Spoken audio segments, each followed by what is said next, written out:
About a year ago, I was close to giving up. I really nearly threw in the towel. And now, I'm so glad that I stuck it out, because I can go home and feel in a bad mood at home, come to school, and the pupils will put me in a good mood, the lesson will put me in a good mood. And for the right person, it is a wonderful job, and I'm really looking forward to the next few years, hopefully far into the future. What are you giggling at? Have I got some on my face? The first year of teaching is renowned for being the toughest in the job. We've asked 3 newly qualified teachers to capture their experiences and emotions over the 12 months in a blog, and then return at the end of the year to update it with the benefit of hindsight. Laura Wilson teaches English at Ilkley Grammar School near Leeds. Adam Otway teaches history at Manor School in York. And Michaela Simpson teaches modern foreign languages at Rossett School in Harrogate. Just got home from my first day of school. What a day. It has been a complete blur. I can't remember anything about the first few lessons. I think the adrenaline was getting me through. I've managed to remember a few names, I think, but they're all just a sea of faces at the moment. The staff seem really friendly. My department have been really welcoming and supportive. I really hope I can get to know some of them more. I'm still a bit nervous about some of my classes, but I'm sure I'll be fine once I get to know them. I can't wait to go back tomorrow.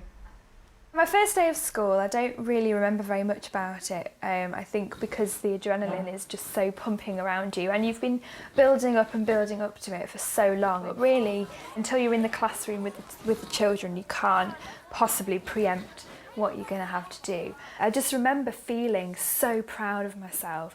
You know, that first lesson, you know, the first day, you know, you're a proper real teacher, and you just feel like this huge sense of achievement. This is what it was all about, that first day, and that's really so important to have. Fantastic, well done.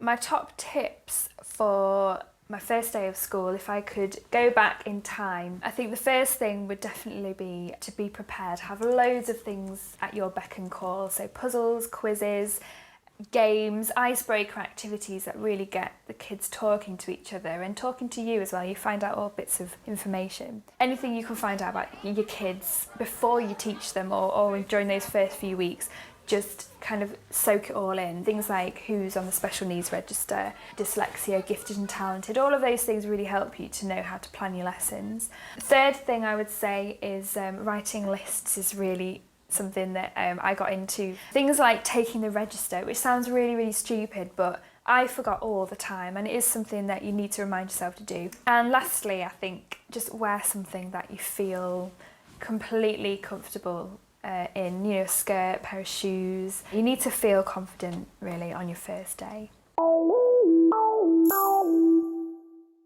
My first parents' evening today. I'm quite nervous about this one. It's one thing to have to handle pupils, but parents who are in every case much older than myself is going to be tough. I don't expect too many problems because the parents that I've met so far have been very friendly and helpful. However, I will be quite lucky not to get at least one awkward question. There aren't really any particular questions that I'm worried about. It's just that some parents might feel slightly aggrieved that their child hasn't perhaps received the grade that was expected of them. My first parents' evening, I was very nervous to begin with. The whole being very young, looking very young, thinking now I'm going to be sat here in front of parents who are asking me advice on their children, and I'm, hopefully, a long way from being a parent myself. So I was just wondering how they would take advice, and perhaps if they'd be a bit sceptical or wary that they've got a young teacher in charge of their children. I shouldn't really have had any worries. The parents that I'd met were very friendly, talkative, helpful. The only slight problems came with people having questions about the reports. There was a pupil who had written about his homework and on his report, and his parents had not understood what had been written there. They couldn't work out why I'd written it. And I would admit that perhaps I'd not made it clear enough, but also I needed to explain myself a bit better at the parents' evening. I didn't have the homework there in front of me, which made it quite tricky when I'm trying to explain something. It would have made it far easier if I could have said, yeah, look, at the start of the year his homework wasn't very good, he's improved and now he's doing very well, and that's why on the report I couldn't give him outstanding for homework, because all year it hadn't been outstanding. If I was to update my blog with regards to parents' evenings, I would say make sure you've got the data there to hand, organised and prepared.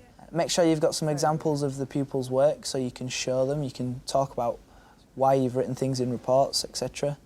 And thirdly, make sure you understand that you're in for the long haul. And if it's warm or cold, you've got to dress appropriately and have something to drink or something to perhaps nibble on in between seeing parents. 1st of December, end of first term. We're all on Christmas. I'm so tired and I can't believe I've got another set of books to get through. Not to mention the fact that I've got to make tea when I get home and then start another hour of work for tomorrow. I don't think I'll get it all done and I'm tired of family moaning, but what can I do? This is what teaching's about. I hope it calms down because I can't carry on like this. I never realised how much the first term would take it out of me.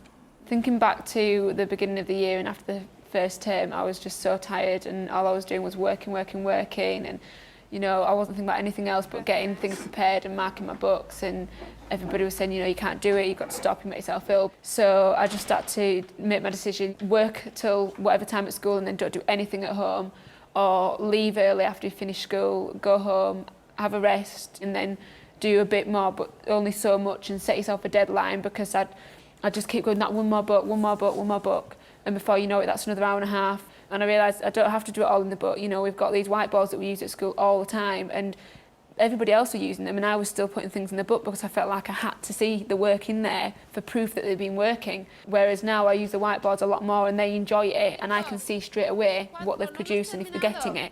My mum and dad are going to go to Spain by plane en el futuro. Muy bien. Although I did know that I needed to sort out this work-life balance, it was really hard back then.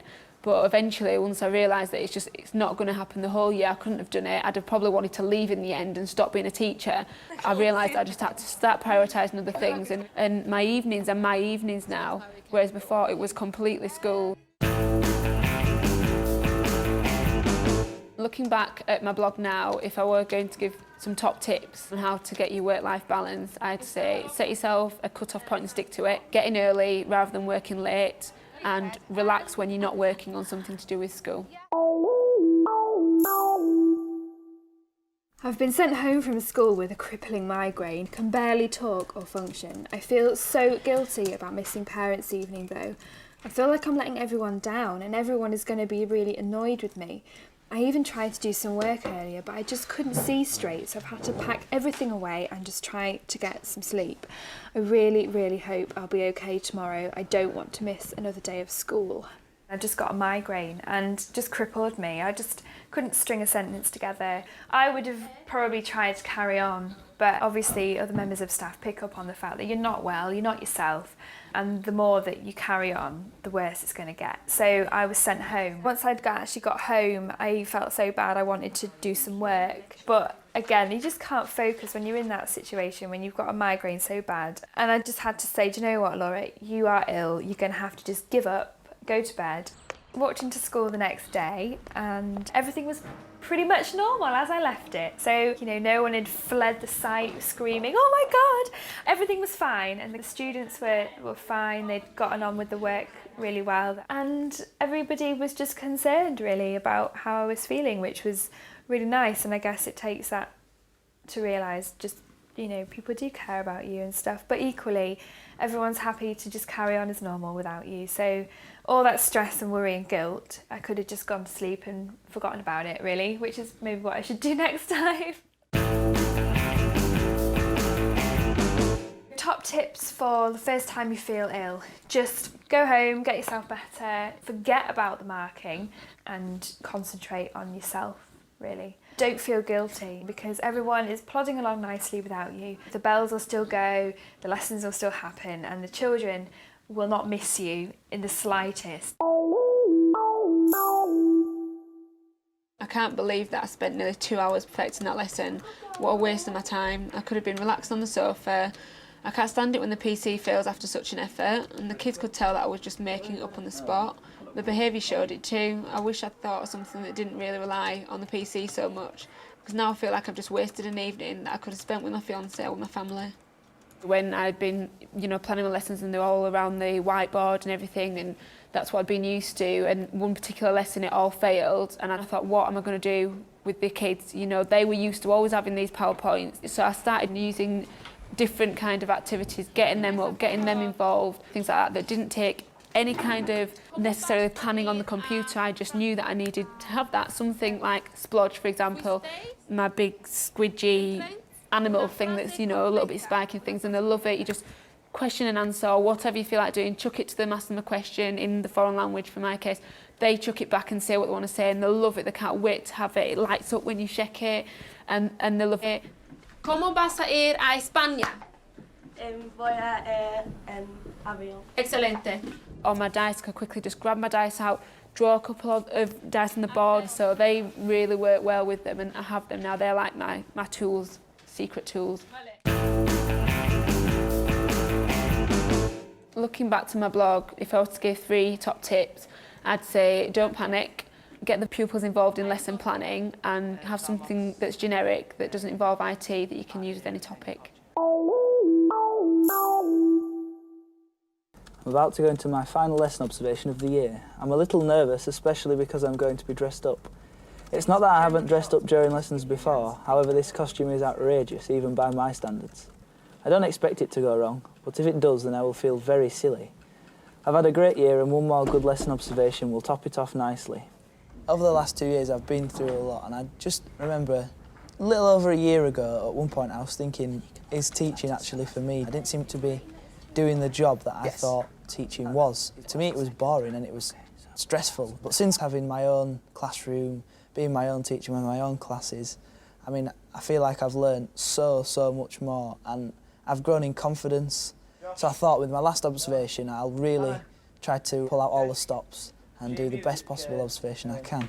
I suppose you're taking one look at me and thinking, this guy's a man to know. He's the man about town. He's the bee's knees. Fancy clothes, gorgeous hair, brilliant shoes. With lesson observations, it's often difficult to take the criticism. Sometimes you can take it personally and you can be left thinking, did I really do that badly? But they've got the experience, they've been through all that. And I've learned, as the years gone by, that I've got to take this advice on board and use it again.